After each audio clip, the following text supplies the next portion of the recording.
Siamo ancora a Valdobbiadene, in provincia di Treviso, sulle colline del Prosecco per l'antica fiera di San Gregorio. Ora ai nostri microfoni il presidente della Regione Veneto, Luca Zaia, presente qui all'inaugurazione. Allora, Presidente, lei non manca mai a questa inaugurazione, questa fiera che ha accompagnato lo sviluppo economico di questo territorio. È la volontà di dare un segnale e anche un ringraziamento da parte del governatore del Veneto, quindi da parte di tutti i veneti, a questi veneti che lavorano, che si spaccano la schiena per coltivare le nostre colline. Colline che sono impervie e quindi è giusto parlare di agricoltura eroica.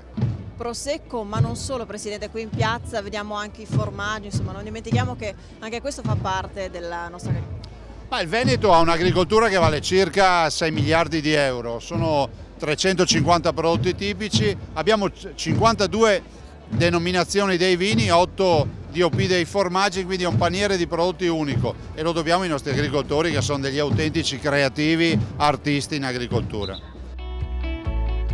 Qui all'antica fiera di San Gregorio si suggella un accordo che ormai va avanti da 7 anni se non sbaglio, con Longarone Fiere. Io sono in compagnia del vicepresidente di Longarone Fiere e diamo il benvenuto a Giorgio Bosa. Allora, prosecco e gelato.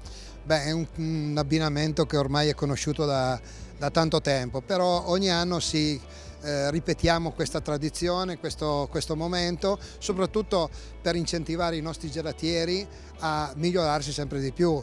Perciò il 24 marzo faremo questa giornata particolare dove tutte le gelaterie d'Europa prepareranno il gusto dell'anno, che è il tiramisù, e di conseguenza sarà un momento per suggellare questa diciamo, informazione sempre più specifica al consumatore che il gelato artigianale è fatto con i prodotti del territorio, qualsiasi esso sia il territorio, Italia, Francia, Spagna, eccetera.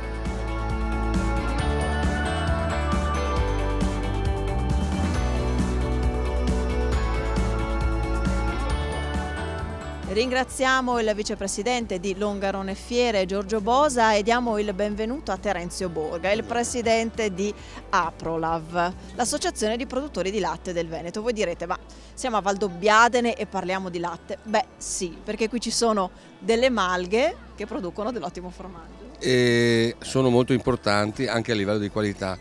Hanno, diciamo così, la loro tipicità, che è il Montecesen, che è un formaggio che pochi conoscono ma che ha dei risultati quando lo portiamo in giro, quando facciamo i concorsi, che hanno veramente qualcosa di importante.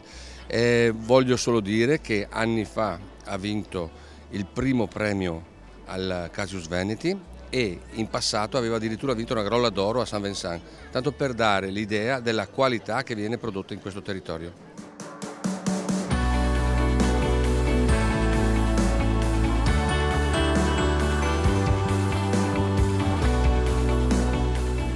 L'antica fiera di San Gregorio fa rima anche con solidarietà. Allora, ci spiega tutto Mario Piccolo. Sì, dici bene, quest'anno abbiamo voluto unire il turismo rurale della nostra azienda per completarla un po' anche con la solidarietà. Visti che i nostri animali si prestavano a fare delle foto, a fare dei selfie e tutti quanti si domandavano posso fare una foto, posso fare una foto? Allora abbiamo pensato che sì, le foto si possono fare, abbiamo anche il cornicione allestito il cornicione per fare la foto, però chiediamo un piccolo contributo per una ONLUS, un'associazione benefica che si occupa di portare dei materiali scolastici e anche altre iniziative ai bambini della Bolivia.